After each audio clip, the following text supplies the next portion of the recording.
Assalamualaikum warahmatullahi wabarakatuh.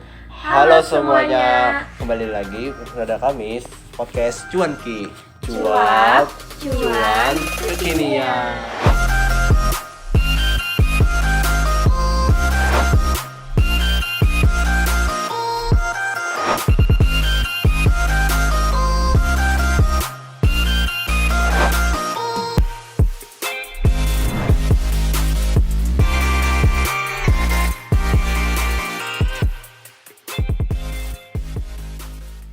Halo Sobat Cuanki, gimana nih kabar para Sobat Cuanki di rumah? Semoga baik-baik aja ya.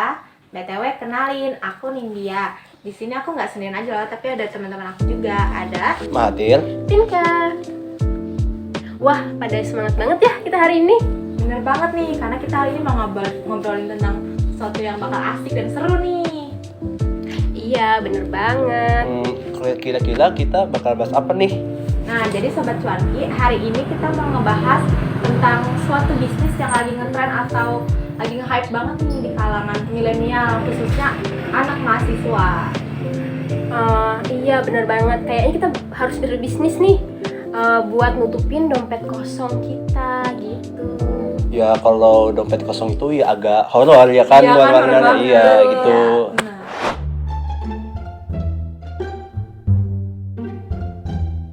Jadi Sobat Cuanki, hari ini kita mau ngebahas tentang bisnis yang lagi ngetren nih, yaitu bisnis thrifting.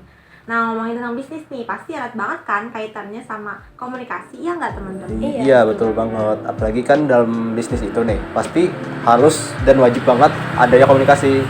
Iya. Kalau misalnya tidak ada komunikasi, itu pasti bisnisnya bakalan kacau ya kan Ya, teman-teman. nggak berjalan lancar, gitu Sobat. Nah, jadi sebelum kita masuk ke pembahasan apa itu bisnis thrifting, alangkah baiknya kita tahu dulu nih definisi dari komunikasi bisnis. Jadi Sobat Cuanki, menurut KATS, komunikasi bisnis itu merupakan suatu ide, gagasan, konsep yang bertujuan sifatnya untuk komersil gitu. Jadi artinya komunikasi itu penting banget dalam bisnis supaya bisnisnya berjalan lancar. Iya, kayak kata Mahathir tadi kan, kalau nggak ada komunikasi itu bisnisnya bakal miskom gitu kan. Terus tujuan berbisnis itu nggak bakal tercapai dan juga pastinya nggak bakal dapat cuan gitu. Nah, kalau menurut Mahathir sendiri, apa sih tujuan berbisnis? Kalau kita deh, kan kita nih sebagai mahasiswa nih, tujuan berbisnis itu pasti sangat banyak gitu. Apalagi benefit yang dapatin bisnis itu sangat berguna bagi kita di masa depan. Misalnya nih, adanya manajemen waktu dalam bisnis, terus melatih kreativitas, terus juga kalau misalnya nih kita sudah berbisnis saat mahasiswa, kita bisa memenuhi kebutuhan kita sebagai mahasiswa dan juga tidak akan membebani orang tua kita lagi. Jadi begitu. Nah, jadi gitu penjelasannya. Nah, jadi untuk kita sebagai mahasiswa, untuk berbisnis itu dimulainya dari hal yang kecil-kecil gitu dulu, terus nanti mulai berkembang gitu. Nah, nih menurut Vinka, apa sih bisnis yang sangat berguna, yang sangat potensial gitu bagi mahasiswa itu apa sih di zaman sekarang ini? Menurut aku kan kalau bisnis untuk mahasiswa yang pastinya modalnya nggak perlu yang gede gitu kan, nggak punya modal gede gitu. Jadi kita bisa bisnis dari mulai yang kecil-kecil dulu, kayak all shop gitu. Kalau mau yang nggak modal itu bisa juga jadi dropshipnya. Jadi kita cuma nyantumin nama toko kita aja. Nah, terus ada juga nih mahasiswa yang mulai buka kedai kopi kecil-kecilan gitu. Nah, ini ada lagi nih salah satu bisnis lagi tren banget di kalangan mahasiswa, yaitu thrifting. Katanya itu bukan hanya bantu kita menghasilkan cuan, tapi itu buat kita berkontribusi dalam menjaga lingkungan juga. Bener banget tuh apa yang Vinka bilang. Jadi lagi ngetren banget kan di sosmed, apalagi TikTok, yang namanya bisnis thrifting. Nah, jadi Sobat Cuanki kira-kira tahu nggak ya apa itu bisnis thrifting? Jadi aku jelasin ya.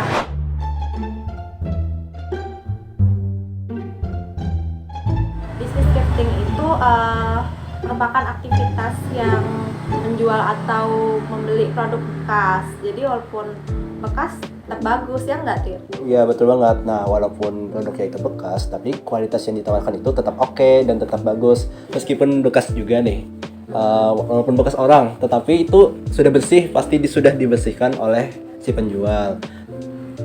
Dan selain itu nih, kan kalau misalnya produk dari thrifting itu walaupun dia bekas, tapi dia lebih murah gitu, dan produknya ori, lebih murah dari yang produk orinya, tapi tetap ori ya teman-teman. Jadi customer tidak akan menghabiskan uang banyak untuk membeli produk dari thrifting ini. Iya, Gitu kan, Vinka? Iya betul. Jadi hemat gitu sobat. Jadi bisa dibilang ya kayak bisnis thrifting ini kayak bisnis pre-love ya. Benar.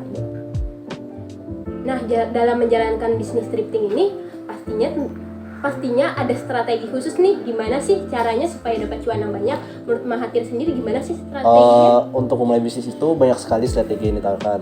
Tapi bagi aku nih, menurut aku strategi yang pertama itu harus kita bisa manajemen waktu. Itu sangat penting dalam bisnis.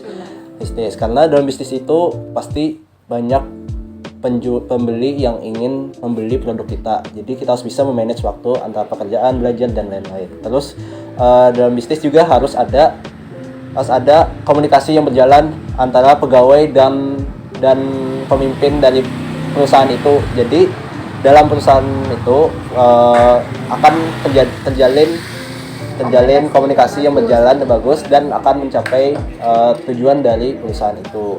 Nah, terus juga yang terakhir nih, kita harus juga memperbarui keilmuan kita tentang berbisnis.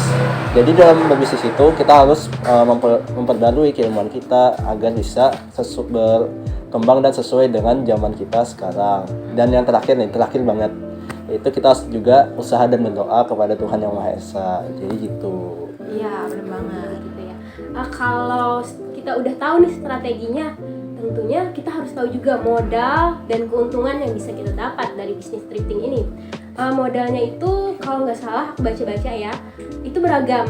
Kita bisa beli pakaian itu bentuk bal-balan gitu kan. Satu balnya itu ada 100 pakaian. Nah, itu bisa kita beli dengan harga 1-2 juta. Iya, 1-2 juta. Terus untuk harga satuannya itu kan dalam satu bal itu ada 100 pakaian. Bisa kita jual dengan harga beragam, 25-75 ribu. Tergantung merek, jenis pakaian tersebut. Nah, kalau kita hoki juga nih, kita bisa dapat pakaian yang bermerek, yang kualitasnya masih bagus, dan kita jual dengan harga ratusan dan tetap worth it gitu. Jadi kan bisa dihitung sendiri tuh, untungnya pasti banyak banget. Iya.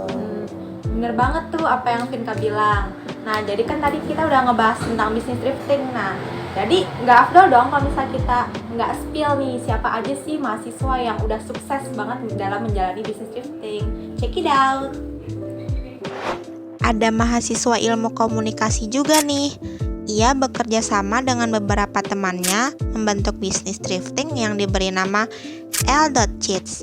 Sekarang penghasilan dari bisnis thrifting itu mencapai 1-3 juta per bulan. Namun apabila ada event bisa lebih dari itu loh. Nah, menarik banget ya pembahasan kita kali ini. Iya. Jadi kesimpulannya teman-teman, kita sebagai mahasiswa nggak ada salahnya loh buat mencoba mulai berbisnis. Banyak banget keuntungan yang bisa kita dapat, kayak kata Mahathir tadi, bisa melatih skill manajemen waktu dan lain-lain. Dan kami juga rekomendasiin nih bisnis yang cocok buat kita sebagai mahasiswa nih, yaitu bisnis thrifting. Selain nambah cuan, itu juga biar kita bisa sama-sama membantu mengurangi polusi dari limbah pakaian. Iya, bener banget. Jadi kita bisa ada kontribusinya gitu menjaga lingkungan. Yeah. Nah, Sobat Cuanki, gak terasa nih ternyata kita udah berada di penghujung podcast. Semoga teman-teman Sobat Cuanki bisa mengambil sisi positifnya ya. Iya, betul banget. Apalagi kan semoga aja nih dengan podcast kita ini bisa bermanfaat bagi kamu yang sudah nonton, dan dari kami bisa lebih belajar lagi memperdalam tentang bisnis. Gitu aja. Ambil yang baik, buang yang buruk. Nah, dari kami itu terima kasih. Jadi telah sampai di ujung podcast Cuanki. Aku Mahathir.